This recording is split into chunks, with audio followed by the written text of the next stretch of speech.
Good evening and welcome to Gravitas. I'm Palki Sharma Upadhyay. Let's get started.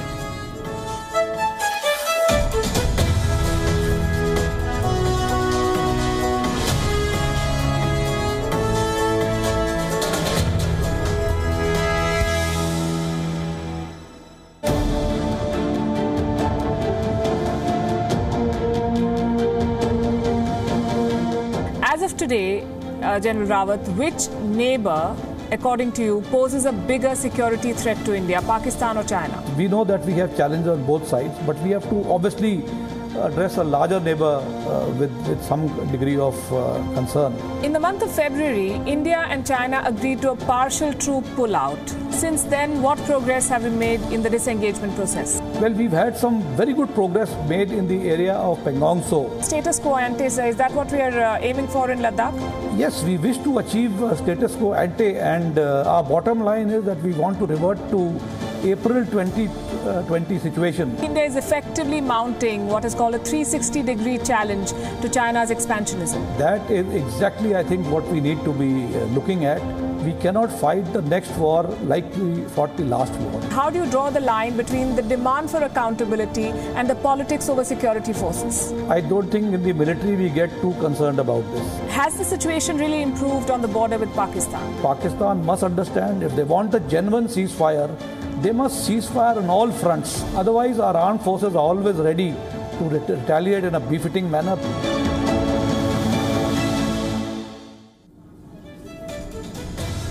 The last year has been a challenging one for India. The Chinese army at the border and a virus from China killing thousands of Indians. Fighting on both these fronts were India's defence forces. The last year has also been a year of churn for India's defence strategy. After much hesitation, India has clearly and openly embraced a military alliance against China in the Indo-Pacific.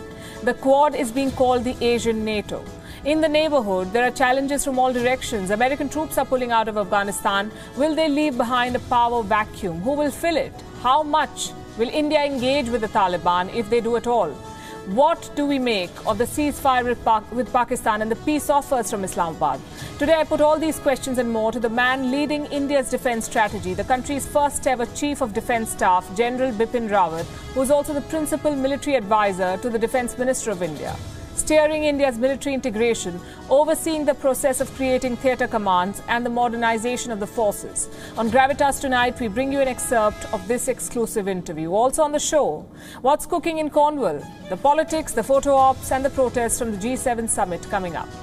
Why has the US FDA refused to approve the Made in India Covaxin jab? We'll bring you a special report. Sexual abuse has been normalized in UK schools. A watchdog finds how deep the rot has set in. And our lab-grown mosquitoes killing dengue. We'll tell you about an experiment that is showing some success in a few countries. We begin as always with Gravitas Global Headlines. Data from 2 vaccine safety monitoring systems has revealed that a higher than expected number of young men experienced heart inflammation after their second dose of the Pfizer and Moderna COVID-19 vaccines. While some patients required hospitalization, most have completely recovered. India and Kuwait have signed a memorandum of understanding that will give Indian workers greater legal protection in Kuwait. Indian External Affairs Minister S. Jaishankar arrived in Kuwait early on Thursday on his first bilateral visit to the country.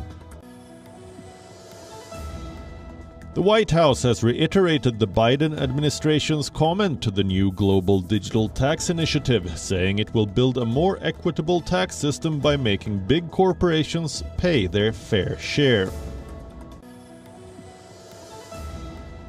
A United Nations analyst has said more than 350,000 people in Ethiopia's Tigray are suffering famine conditions, with millions more at risk. Fighting broke out in the region in November between government troops and the Tigray People's Liberation Front.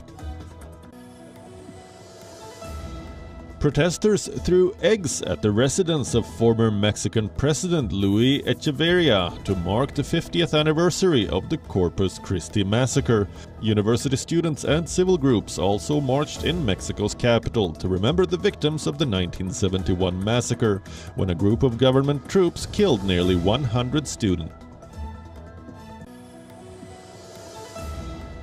Saudi women are now officially allowed to live independently in a separate accommodation without seeking permission from a male guardian.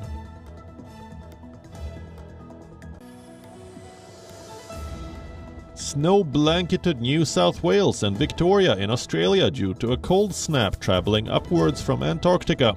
Parts of Australia have recorded their lowest temperatures since 1984. People across the northern hemisphere witnessed a spectacular celestial show as the moon partially blocked out the sun during the first solar eclipse of the year.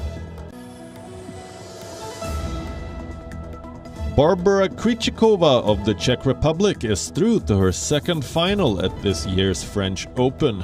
Krejcikova and her doubles partner Katerina Siniakova thrashed the Polish-American team of Magda Linette and Bernarda Pera 6-1, 6-2 to move one win away from their second Roland Garros title as a pair. Krejcikova also reached her maiden singles final on Thursday by outlasting Greek Maria Sakkari in a marathon three-setter lasting 3 hours and 18 minutes. Brazil's Supreme Court has decided that the Copa America, which is scheduled to start on Sunday, can go ahead, despite the country's struggles with the COVID pandemic. The court held an emergency session on Thursday to hear pleas calling for the competition to be halted on the grounds that it might endanger the lives of thousands of people. The court said it had no authority to block the event, but directed the government to ensure that appropriate health and safety protocols will be followed. We start our show tonight with a very important interview, an interview with India's first Chief of Defence Staff, CDS, General Bipin Rawat, the man who is steering India's effort to create an integrated approach to defence strategy. I spoke to him about the many facets of modern warfare and if India is utilising all of them to its advantage. We also discussed the disengagement process with China in Ladakh, the status of ceasefire along the border with Pakistan, and most importantly, we asked him which neighbour poses a bigger threat to India, Pakistan or China. Here are some excerpts from our interview with General Bipin Rawat. General Rawat, welcome to WION, sir. Thank you. It's been wonderful being here with you today. Sir, different countries define the role of the Chief of Defence Staff differently. In the United States, for instance, the Chairman of Joint Chiefs of Staff outranks all commissioned officers. In the United Kingdom, the CDS is responsible for how operations are carried out. You're India's first CDS. How do you describe your role and how do you view your progress more than 1 year into the job? You have very rightly addressed the issue of how higher defence organizations in different countries should take shape. In our country too, the Chief of the Defence Staff has been created considering our own strategic perspectives. Now you are aware that the tasks that have been entrusted to Chief of Defence Staff are threefold. Firstly is to bring about jointness. Second is integration amongst the services. And third, of course, is transformation. Therefore, what is clearly laid out for the Chief of Defence Staff is to become the principal military advisor towards our Defence Minister or our Raksha Mantri and provide impartial advice to the political leadership. In the month of February, India and China agreed to a partial troop pullout. Since then, what progress have we made in the disengagement process? Well, we've had some very good progress made in the area of Pangong Tso, where the north and south banks have now been vacated. In the other areas, it is happening in a transitory manner. There are always suspicions on both sides. When you have adversaries and you had these kind of engagements in the past, there are always suspicions that if you withdraw prematurely, will the other side come up and occupy the same features? Therefore, because of these kind of suspicions that we have, we are trying to resolve this at the diplomatic level, at the political level, and at the military level. I think we are making good headway. And while we should not expect very quick progress, because I mentioned there will be suspicions, at the same time, we have to ensure and not allow our guard to be lowered. We cannot take things for granted. Therefore, we have to move in a very cautious manner, yet we do not want to continue to operate in this manner because this creates tension, and whenever you have troops which are in close proximity there are always chances of the situation escalating. So this is what our commanders want, that we must de-escalate at the earliest, and I think gradually we will succeed in achieving what we wish to achieve. It's a slow process, but it will happen in times to come. Recently, there were also reports, sir, that the Chinese military has conducted exercises near eastern Ladakh. What's your assessment of the situation on the border right now? And are we aiming to achieve status quo ante, or is it too much to ask for right now? Well, all armies during peacetime carry out their training activities, and conduct of exercises is one such event which ensures that you maintain your operational preparedness. Because, everybody carries out turnover of troops. We have also carried out some turnover of troops. We are also getting a report of Chinese carrying out their turnover of troops in their areas. So whenever you have new troops coming to the area, you normally familiarize them with their operational tasks. And the best way to familiarize them with these tasks is to carry out and conduct exercises. So this is what the Chinese are doing, and this is exactly what we have been doing. In our case, what happens is we frequent our borders more often, whereas on the Chinese side, they have a large number of conscript army. So it takes time for them to get used to, get acclimatized, get familiar with the terrain, get familiar with the kind of operations that they are expected to carry out in such high mountain areas. So they need to practice and train. We keep a close watch on them, and we are monitoring the situation very carefully. But exercise is a very regular feature, and I think it should not be a cause for concern. But at the same time, we should not lower our guard, and we have to continuously monitoring the activities of Chinese and make sure that they do not come to the areas which have been vacated earlier. The question of status quo ante, sir, is that what we are aiming for in Ladakh? Yes, we wish to achieve status quo ante, and our bottom line is that we want to revert to April 2020 situation, and this is what has been communicated to the Chinese. So the ultimate aim is to ensure that we revert to status quo ante, because if we revert to status quo ante, then there will be some kind of belief in each other, some kind of satisfaction that it is not likely to lead to further escalation. So the attempt is to ensure that we reach status quo ante.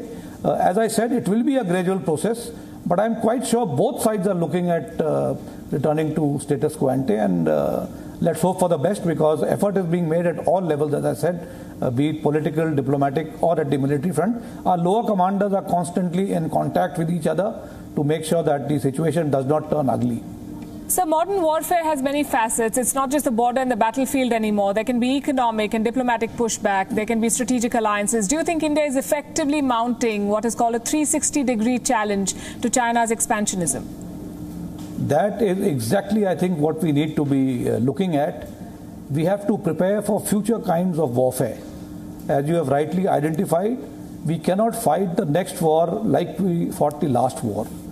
The wars will be fought by the militaries on the borders, but I think there is now greater relevance being given to non-contact warfare. And when we look at non-contact warfare has two facets, one in the military field and the other in the non-military field. In the military field, non-contact warfare can be cyber warfare, it can be warfare which is psychological, which is other issues where there is no physical contact between the troops, yet you are at war. But the other side of warfare is economic warfare. It could be biological form of warfare. So anything else, I think, and I think we have to be prepared for it.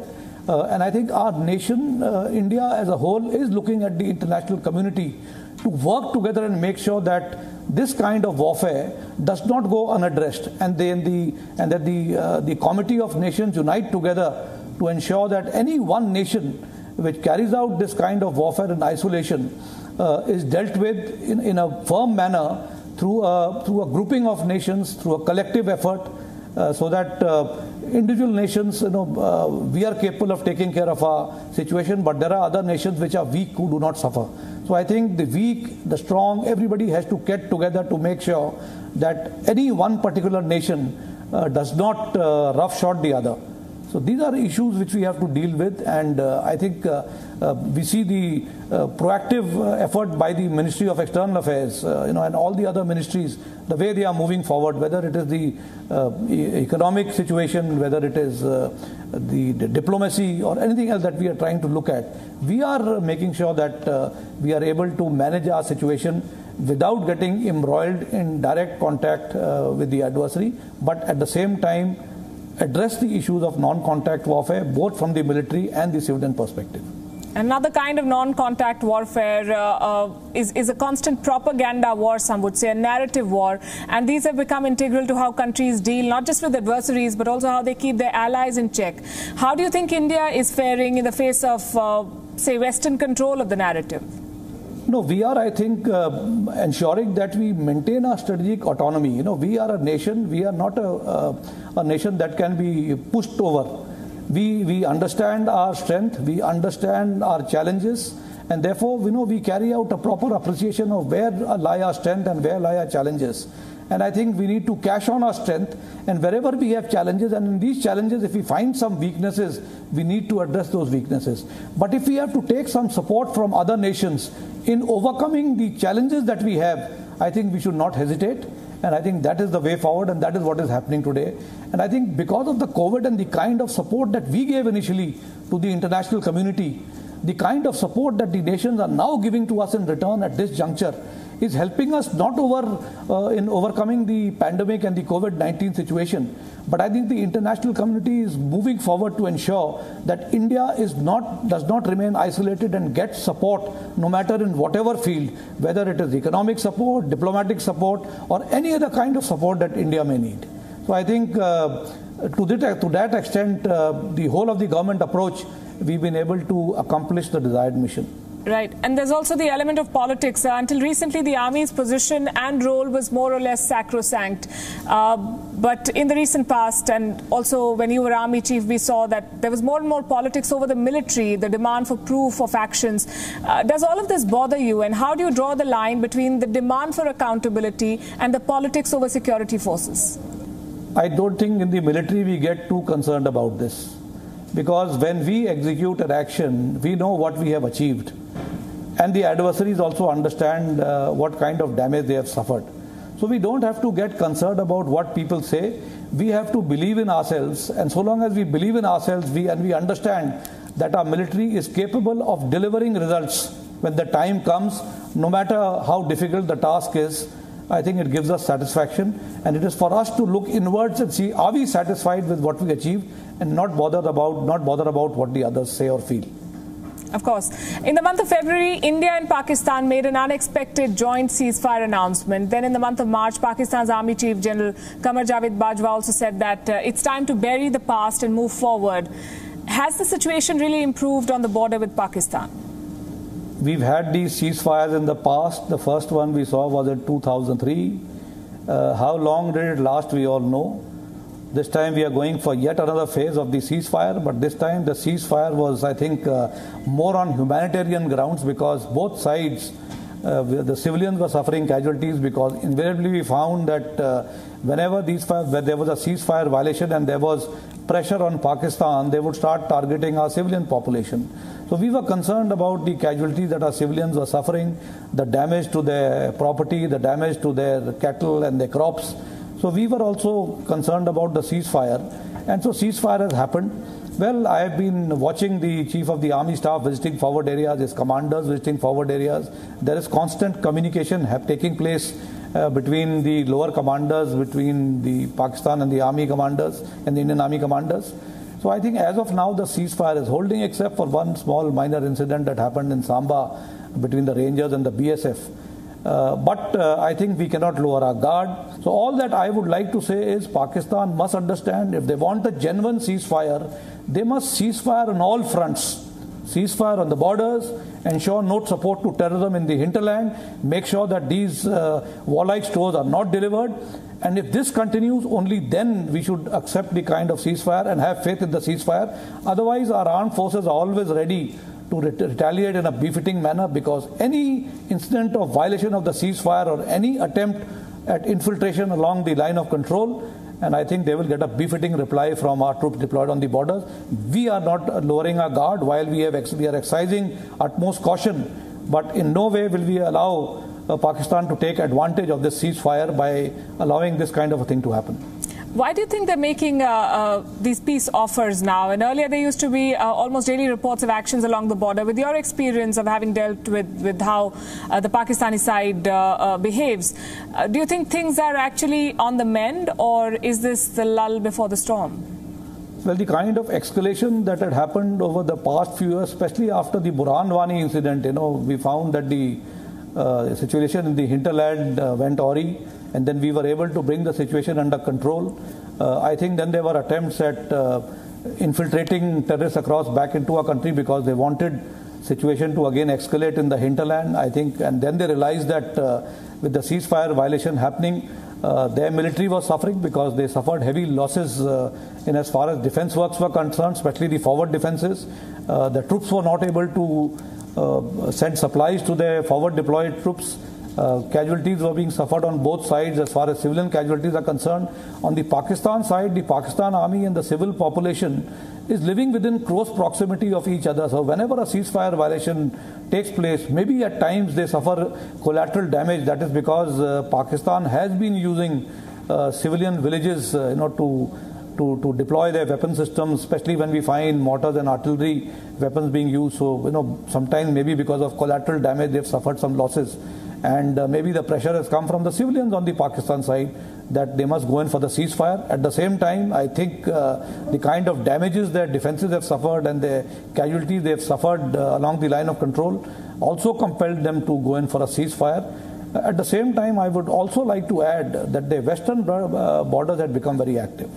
And so they were actually facing a two-front situation. And therefore, realizing that the western border is becoming very active, they possibly have given this call for a ceasefire on the eastern front. So we have to wait and watch as to how the Afghanistan situation evolves, and finally how long will this ceasefire last. We are quite confident that if they respect the ceasefire, we will respect the ceasefire. But if they vitiate the situation, and as I said, even sending these warlike stores across the border is vitiating the situation and does not augment well for continuation of the ceasefire. And but the final call will be taken in case we find that it is getting out of hand and beyond control. And repeatedly, if these acts keep happening and we keep getting reports or recovering these weapons that are being sent from across, then there may be a change in strategy on our side as well. For more than 7 decades, India has lived with a persistent security challenge from Pakistan. In the case of China, there have been crests and troughs. As of today, General Rawat, which neighbor, according to you, poses a bigger security threat to India, Pakistan or China? I think we are very clear as to where our security challenges rise, and very many years ago, our defense ministers have spelled this out for us. And so I think this need not be spelled out in clear terms. We know that we have challenges on both sides, but we have to obviously address a larger neighbor with some degree of concern. So we understand where the challenges lie. Does that mean China? Yeah, obviously, as I said, when you have a larger neighbor which has got a better force, better technology, so you obviously prepare for a larger neighbor. At the same time, you have both the neighbors, but you have a neighbor on the other side which is rogue. So while the other neighbor may be still more pragmatic in decision making, this side there are actually terrorists who are operating alongside them. Now terrorists somehow at times go out of control of the establishment on that side, and they could actually escalate the situation. And like we had the situation in Kargil, if that kind of situation happens again, then even the western neighbor could become a challenge. Right. You mentioned Afghanistan, and that's another developing story in India's neighborhood. American troop withdrawal from Afghanistan. How do you assess it in terms of security implications for the region? I think the entire international community is looking at Afghanistan very closely, and so are we. So how the situation will evolve, we'll have to wait and watch what kind of government comes in. The people of Afghanistan themselves, what do they want? And finally, whichever government comes to power, is it looking at the development of Afghanistan because the people have seen some semblance of peace over the past few years, and I'm sure that people want to continue with this kind of a situation. So whatever government comes to power, are they going to allow this kind of developmental activity which has happened, the kind of role that the women in the country have started playing, the kind of freedom that is there for the people, schools have started opening up, and a lot of activity, developmental activity has happened. So I think the people themselves will take a call as to what they need to do. And for us, I think we have to keep a close watch on Afghanistan, which I am quite sure that the people who are responsible for this are taking note of these issues. Back in 2019, as India's army chief, you said that India should engage with the Taliban. Do you still believe that India should talk to the Taliban? As I said, the people who are responsible for dealing with the situation in Afghanistan are dealing with it, and I am quite sure what is best for India, they would be looking at all the issues. And if that is the best, I am sure they will address the issue in a very positive manner. You're at the helm of affairs at a very interesting time, sir. India is making bold moves to build strategic alliances like the Quad. What are your expectations from the Quad, and is it fair to call it the Asian NATO? Well, as we have said, Quad is something which is more of an alliance for ensuring, the freedom of navigation on the Indo-Pacific region, on the high seas, because everybody talks of, the kind of trade, the kind of merchant ships that move in this area. So everybody wants that there should be free movement. So as of now, I think it is a group of 4 nations which are ensuring peace in this region. I think as of now, it is something which we want to ensure that there is freedom of navigation. There is, the passage of ships that happen in this area are not affected by any kind of warlike situation. That is the concern as far as we are concerned. But I don't think beyond that we should look at it as of now. In the future, it is very difficult to predict what form the Quad will take. I'm sure India is in good hands when it comes to the integration of the forces for the jointness that you have been telling us about. Thank you very much, General Rawat, for your time and for taking all our questions. Thank you indeed, and it's been wonderful speaking to you. Thank you, sir. Now, the G7 has got down to business. It is the most exclusive economic group in the world, a country club like no other. The 7 members make up more than $300 trillion, and they have an appetite to flaunt it. Even in the past, the G7 has always been an exercise in opulence. The castles, the resorts, the grandeur. This time, the circus has come to Cornwall. After some surf and sand, the leaders got down to business. They have a long list of things to discuss: climate change, pandemic recovery, vaccines, the rising threat of China. It's a tough agenda, with just 3 days to sort it out. Being face-to-face will certainly help them. No more technical glitches or internet problems. But that doesn't mean that there aren't disagreements. Every leader is on their own mission, and this time, this isn't a Trump-led America playing spoilsport. It is Europe. Joe Biden has 2 key things on his agenda: the pandemic and allies for the showdown with China. But Europe does not share his enthusiasm. French President Emmanuel Macron has said that for him, China is too far away to be a threat. Deuxième grande question stratégique, ce sera... For my part, China is not part of the Atlantic geography, or else my map has a problem. I don't consider it to be the heart of the matter. Not on my border, not my problem. That's Europe's attitude to China. But other members are more conscious of the Chinese threat. Like Japan's Prime Minister Yoshihide Suga. Before leaving for Cornwall, he fired a warning to China. For decades, remember, Japan has called Taiwan a region. They did not want to rock the boat with China, especially on trade. But on Wednesday, Prime Minister Suga changed tactic. On the floor of the Japanese parliament, he called Taiwan a country. It was a risky move. China is already demanding an apology. Suga needs the G7 to back him, but his counterparts are not too eager. In China, there is no such hesitation, though. Beijing has unveiled a series of new laws targeting the West. 3 of them are of interest. Number 1, sanctioning China is now a crime. Any individual or against China will be punished. This puts European and American lawmakers on notice. Law number 2, bad-mouthing the PLA will now be a ticket to prison. China says there is a war coming and it wants the army in full morale before the battle. Number 3, a strike on Hollywood. Hong Kong will now censor movies for so-called national security issues. When Tom Hanks and Meryl Streep are security threats, it tells you how insecure China is. These laws are a message to the G7. China is ready for battle. Initially, it seemed like the G7 was also preparing. 3 Indo-Pacific nations were invited as guests: India, South Korea, and Australia. For New Delhi, the summit is about 2 things: vaccines and reforms. This is India's chance to lobby Europe into backing the patent waiver. Remember, EU has a counter-proposal. It is also an opportunity to pitch for expanding this club. Talks of a G10 or G11 pop up at almost every such summit. But this year's deliberations are all about optics, a comeback summit, if you will. For Biden, it's a return of diplomacy. For Boris Johnson, it's a post-Brexit legacy. And for Europe, it's about treading the line of safety.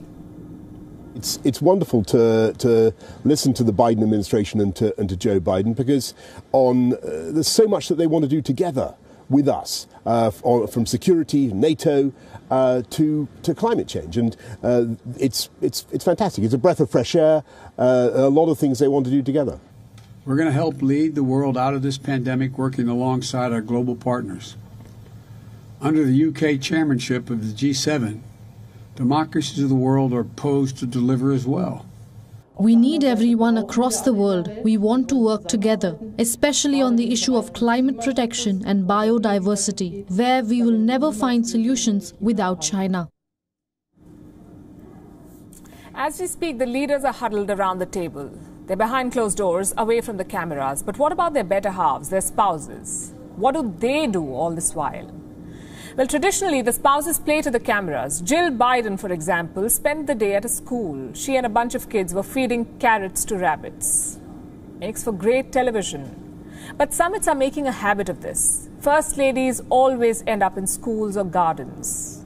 Nothing that remotely resembles policy making. Maybe it's time to give it a rethink, because right now it looks like summits are assigning gender roles. Outside the summit, though, things are more flamboyant, more radical, if you will. From Pikachu to protests, the Cornwall G7 too is seeing its share of drama. Take a look at this.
The global leadership has a lot on its agenda. But one issue trumps everything: a waiver on Wuhan virus vaccine patents. Europe has been stonewalling it, and we've been reporting it. But now Europe is facing a pushback from within. European lawmakers have backed a waiver. They have passed a resolution in the European Parliament. 355 lawmakers backed the waiver, 263 were against it, 71 abstained. Now, this resolution is not binding on the European Commission. There are 2 things: the European Parliament and the European Commission. The European Commission is the executive arm of the European Union, the one that is pushing back against a waiver at the World Trade Organization. But this resolution in the European Parliament does build pressure on the European leadership to play a constructive role during the negotiations. Until now, the EU has played the role of a disruptor. It has resisted a debate on the waiver. It has even pushed its own resolution, one that favors voluntary licensing instead of patent waivers. What does voluntary licensing do? It means vaccine makers will be given the option of sharing their patent with other manufacturers, like AstraZeneca with the Serum Institute in India. What does a patent waiver do? Anyone who can make the vaccine will be allowed to do so if there's a waiver. This is the difference. Now, Europe's attempts to block this waiver have suffered 2 setbacks. Number one, on Wednesday, the World Trade Organization agreed to debate the waiver. It launched a process towards drafting an agreement. It's a small but important step towards making that waiver official. And number two, perhaps the more important development, key European heads of state are now openly backing a waiver in public. Take Emmanuel Macron, for instance. Ahead of the G7 summit, the French president posted this. He said, from day one, France has worked to make solutions to the pandemic a global public good. Dose sharing, opening up of intellectual property, financing of health systems, it's up to the G7 to get involved. Now, this is a clear endorsement of a patent waiver. And there's another supporter in Europe, and that is Spain. The Spanish government believes the proposal signals the quote-unquote way forward. Then we have Poland. It has backed the waiver. So far, more than 100 countries around the world have supported the proposal of a patent waiver, which was first initiated by India and South Africa. The European leadership looks increasingly isolated in its bid to block the waiver. But the opposition from Brussels just keeps getting stronger. Earlier this week, the President of the European Commission, Ursula von der Leyen, toed the line of the big pharma. Listen to this. Vaccine production requires, of course, a lot of know-how. We all know that. They require know-how, they require technology, they require skilled personnel, and of course, infrastructure. And I think it is not by simply waiving intellectual property rights that you get there. It is actually by collaboration and, if need be, compulsory licensing that you enhance technology transfer.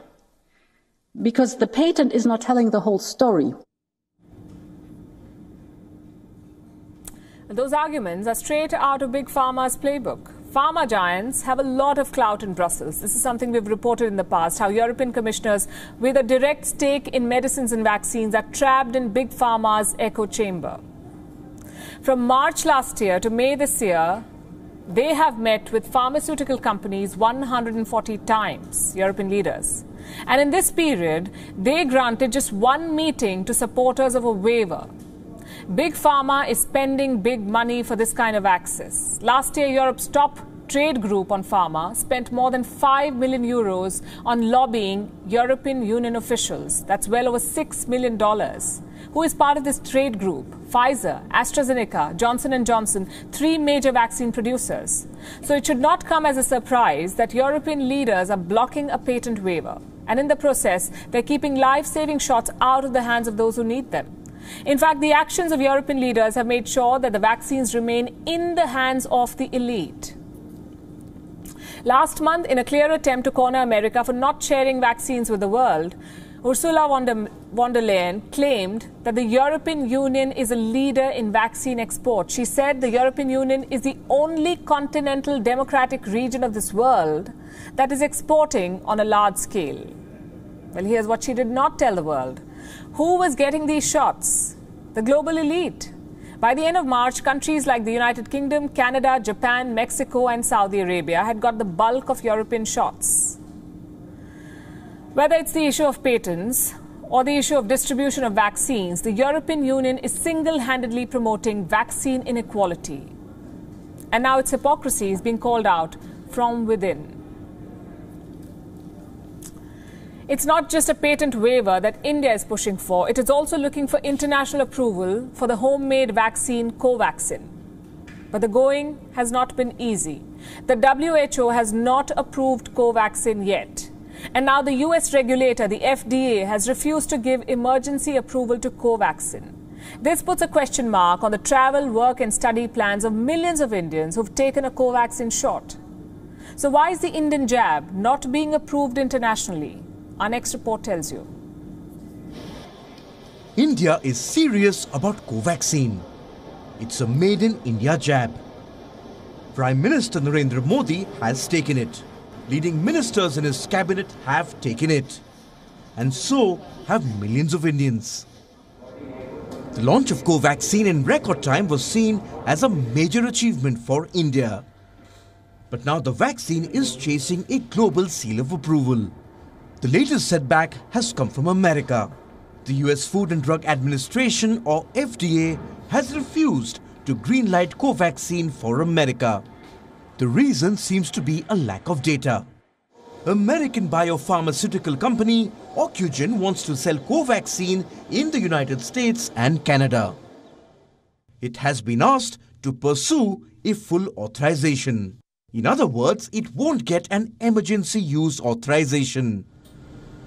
That's the mechanism under which most of the vaccines have been rolled out across the world. Emergency use. But Covaxin won't get it in America.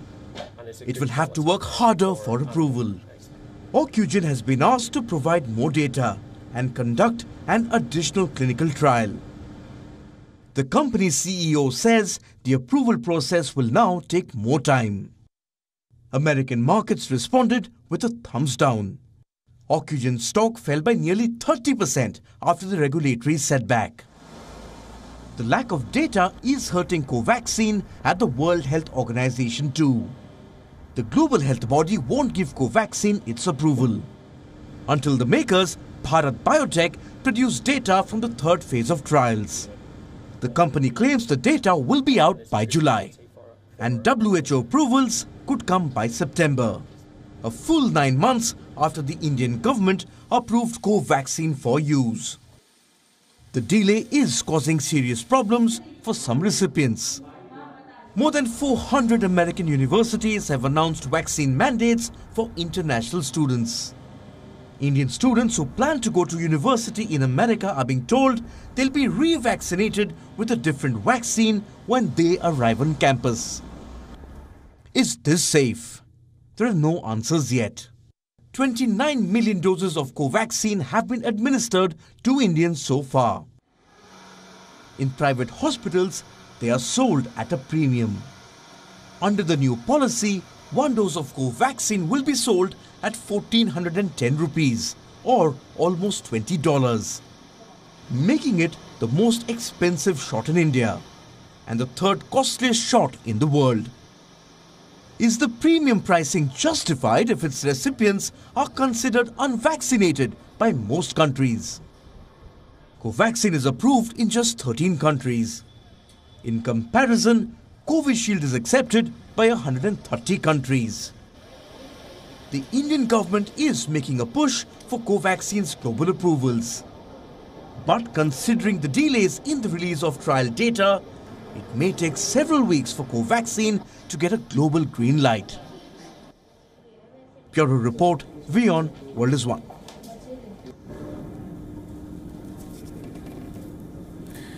There is so much debate about lab-grown malice. We have been reporting for over a year now on how the Wuhan virus may have been grown in a lab, and all of this week we told you how this debate is now gaining steam. But not everything that's made in a lab is counterproductive or dangerous. So we decided to bring you this story, introducing you to one such lab-grown product, lab-grown mosquitoes. They're helping kill the spread of dengue. Dengue cases have actually dropped by more than 77% in areas where these mosquitoes were introduced. Here's a report to tell you how. As dogs are to rabies, and rodents are to the plague, mosquitoes are to, are you thinking dengue? The answer may not be valid for too long. Mosquitoes may be losing their ability to transmit dengue. The wretched winged creatures still do bite, but they don't send you rushing to the hospital with dengue. This is Indonesia. Dengue cases in some parts of this country have dropped by 77%. Dengue-related hospitalizations are down by 86%. The magic word is lab-grown mosquitoes. They were infected with a bacteria called Wolbachia and released in this part of the world. The lab-grown mosquitoes targeted the Aedes aegypti, in other words, the type of mosquitoes that primarily carry dengue. Wolbachia blocked their ability to pass on dengue and chikungunya and also Zika. What was the result? In areas where Wolbachia was introduced, dengue was found in only 2.3% of the sampled people. For non-Wolbachia areas, it was 9.4%.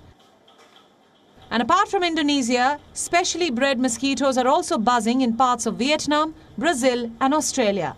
All the areas have reported a drop in dengue cases, This calls for a clap. Bonus points if you manage to trap a mosquito or two while clapping. Every year, mosquitoes infect 100 million to 400 million people with dengue. Half of the world's population is at risk. Wolbachia-infected mosquitoes were first released in Queensland, Australia. This was more than a decade ago. The World Mosquito Programme says there has been a 96% reduction in dengue transmission. Does this mean we should start preparing to bid goodbye to dengue?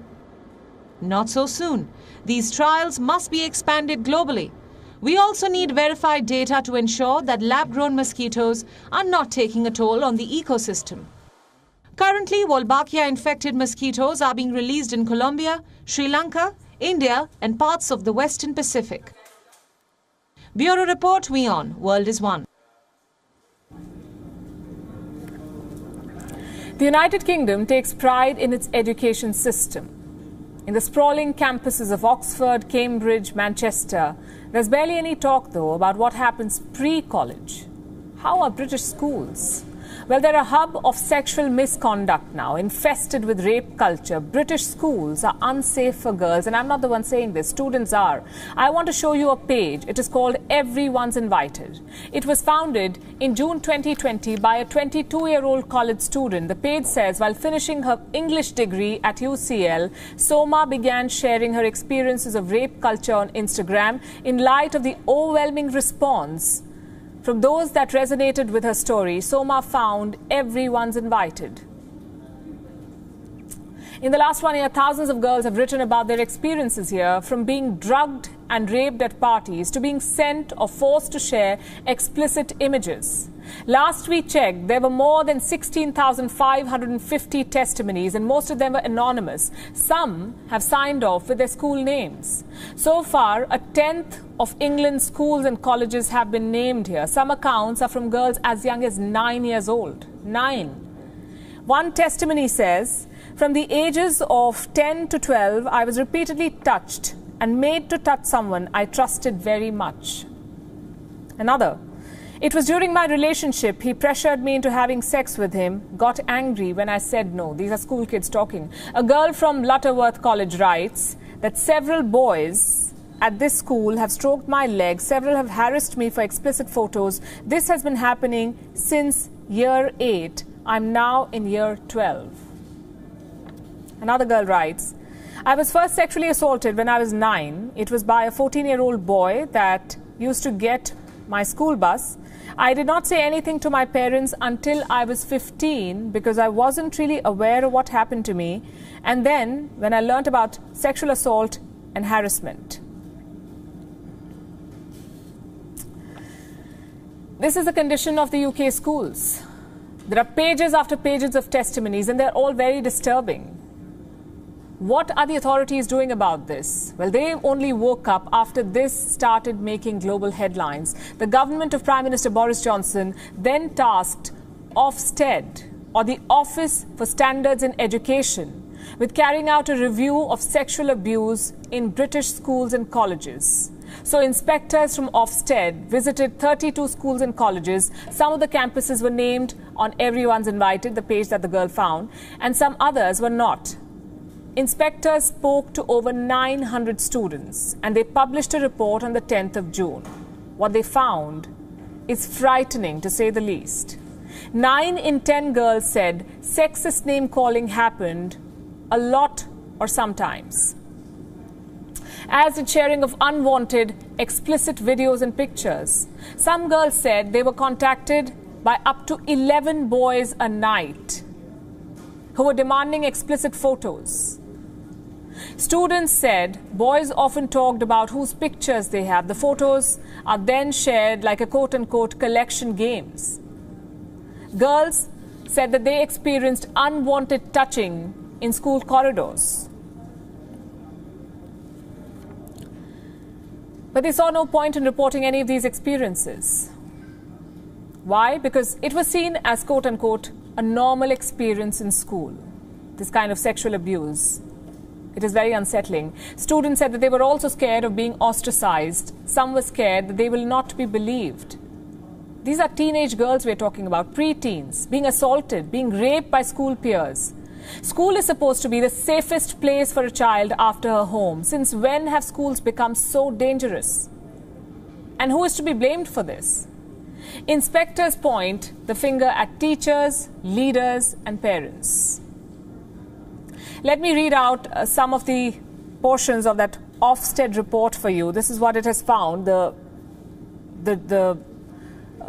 agency that the government tasked with to investigate what happened. Pupils said adults often do not realize the prevalence of sexual harassment that occurs both inside and outside school. They spoke of teachers not knowing the reality of their lives. We found that many teachers and leaders consistently underestimate the scale of these problems. They either did not identify sexual harassment and sexualized language as significant problems, they did not treat them seriously, or they were unaware that they were happening. Here's another line that I want you to pay attention to. Children told inspectors that they do not always want to talk to adults about sexual harassment for a variety of reasons, including concerns about reputational damage or being socially ostracized. They also worried about not knowing what would happen next once they reported an incident and about potential police involvement. These children were scared. And this is straight out of a horror movie. And this is a cultural issue. The problem is not with lack of sex education, but with relationship and sex education classes that navigate the reality of life. The report says that girls were frustrated that there wasn't clear teaching of what constitutes acceptable and unacceptable behavior. The problem is with teachers refusing to step up and become educators. Ofsted mentions how teachers feel unprepared to teach outside their specialized subject or claim a lack of knowledge on topics like consent and sharing of sexual images. They call themselves teachers. The British society is complicit in promoting gender-based power positions. Think about this. Why are Britain's top private schools reserved for boys? The Eton College, Prime Minister Boris Johnson's alma mater. Also former Prime Minister David Cameron's school. It's boys only. Harrow, another prestigious school, boys only. It has always been that way, since Winston Churchill graduated from it. This is not the age of Jane Austen. We are in the 21st century. A school is no longer a boys' club, should not be, and it is definitely not a safe haven for rape culture. If not a cradle of equality, the least that Great Britain can assure parents is a safe environment in schools. We'll wrap with this, leaving you as always with Gravitas Images. Thanks for watching. Have a good weekend.